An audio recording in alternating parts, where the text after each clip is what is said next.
BJP ও CPM ছেড়ে তৃণমূলে যোগ দিল 50টি পরিবার। দল বদলুদের ধান্দাবাজ বলল বিজেপি। লোকসভা নির্বাচনের কয়েক মাস যেতে না যেতেই ফের গেরুয়া শিবিরে ভাঙন।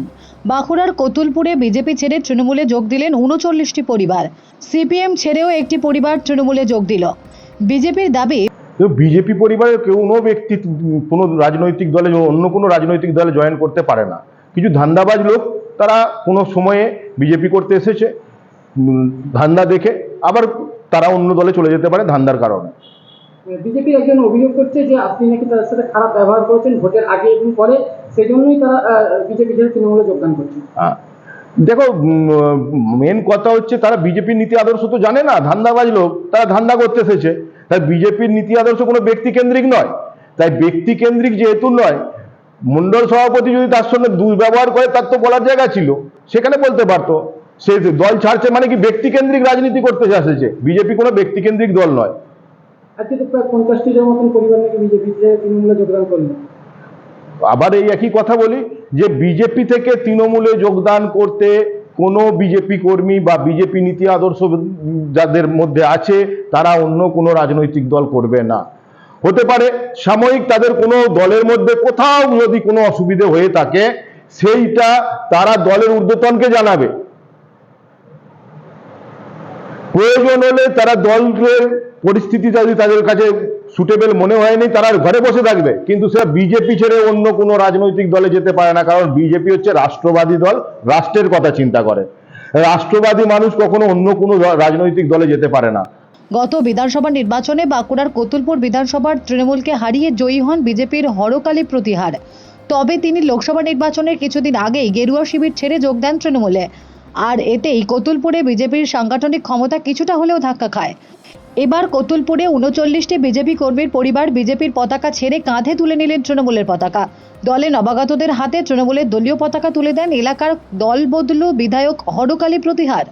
তার দাবি, আজকে বিজেপি এবং সিপিএম থেকে প্রায় 50টি পরিবার, প্রায় শতাধিক কর্মী আমাদের তৃণমূল দলে যোগদান করলেন এই কতুলপুরের তৃণমূলের ব্লক পার্টি অফিসে, যার নেতৃত্ব দিচ্ছেন আমাদের ব্লক সভাপতি, অঞ্চল সভাপতি থেকে শুরু করে সকলে। আজকে 50টি পরিবার, একটা বুথ থেকে 50টা পরিবার, সিপিএম এর একটা পরিবার, বাকি সব বিজেপির পরিবার। সিপিএম এর একজন পরিবারের ছিল, বাকি সব বিজেপির পরিবার থেকে জয়েন করেছে। একদম বেশি একজন এক নম্বরে যে একটা পিএস দেখাশোনা করতেন এই দাদা, বিজেপির সময় একটা পিএস দেখাশোনা করতেন, মানে 4-5টা বুথকে দেখাশোনা করতেন। এ নিয়ে একটা বুথ সভাপতি কাশিদা আমাদের মন্ডলের একটা বড় দায়িত্বে ছিলেন। এছাড়াও বিভিন্ন বুথের পদাধিকারীরা আছে যারা আজকে তৃণমূলে যোগদান করলেন।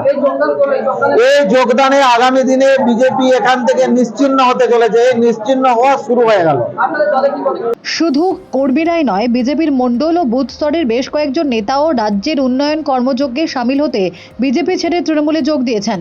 সদ্য দলবদলুদের একাংশের দাবি, ভোটের আগে ও পরে বিজেপির স্থানীয় মণ্ডল সভাপতি তাদের সঙ্গে দুর্ব্যবহার করাতেই তারা দলবদল করেছেন। না, আমি তৃণমূলে কোনোদিনই আমি কোনো রাজনৈতিক পার্টির সঙ্গে যুক্ত ছিলাম না। আজকে আমার ভালো লেগেছে, আমি দিদির কাজে উদ্বুদ্ধ হয়েছি, দিদির উপকারে উপকৃত হয়েছি, তাই আমি আজ তৃণমূলে জয়েন করেছি। বিজেপি তৃণমূলে যোগদান করার একটাই কারণ, যে মমতা বন্দ্যোপাধ্যায়, অভিষেক বন্দ্যোপাধ্যায় যে আজকে সারা পশ্চিমবাংলার যে উন্নয়ন করেছে, রাস্তা থেকে শুরু করে রাস্তাঘাট, আজকে রেশন, শিক্ষা ক্ষেত্রে, স্বাস্থ্য ক্ষেত্রে যে উন্নয়ন মমতা বন্দ্যোপাধ্যায়, বিশ্বের মনে হয় 1 নম্বর মুখ্যমন্ত্রী যদি হয় সেটা হচ্ছে মমতা বন্দ্যোপাধ্যায়। আমরা এসেছি মেনলি তৃণমূল কংগ্রেস করতে সুরজিৎ রায়ের নেতৃত্বে, কতুলপুর অঞ্চলের সভাপতি সুরজিৎ নেতৃত্বে তৃণমূল কংগ্রেস করতে এসেছি। ওনার সঙ্গে আমরা আগে যোগাযোগ করে তারপর আজকে আমরা জয়েনটা করেছি। স্বেচ্ছায় নিজের ইচ্ছায় জয়েন করেছি। আমার নাম কাশীনাথ সাদরা, 103 নম্বর বাগরোল বুথ। বিজেপির আমি মন্ডল কমিটির সদস্য ছিলাম। বিজেপি থাকার কারণ হচ্ছে কেশবী নাগা, যে বিজেপির মন্ডল মানের সভাপতি, আমাদের সঙ্গে যে দুর্ব্যবহারটা করেছে ভোটের আগে, ভোটের পরে, লোকসভা ভোটের আগে, লোকসভা ভোটের পরে যে দুর্ব্যবহারটা করেছে, ঠিক আছে, তখনই বুঝলাম যে বিজেপি একটা দল শিল্পপতিদের দল, মুকেশ আম্বানিদের দল, হিরুভাই আম্বানিদের দল, যার জন্য আজ গরিব খেটে খাওয়া মানুষের জন্য বিজেপি দলটা নয়। শুধুমাত্র তৃণমূল দল খেটে খাওয়া মানুষের পাশে আছে, গরিব মধ্যবিত্ত মানুষের পাশে আছে, থাকবে। তার জন্য আজকে স্বেচ্ছায় তৃণমূল পার্টিটা করতে আসা। ব্যুরো রিপোর্ট, দি বাংলা নিউজ। সব খবর সবার আগে পেতে আমাদের চ্যানেলটি সাবস্ক্রাইব করুন এবং পাশে থাকা বেল আইকনটিতে ক্লিক করুন, লাইক ও শেয়ার করুন।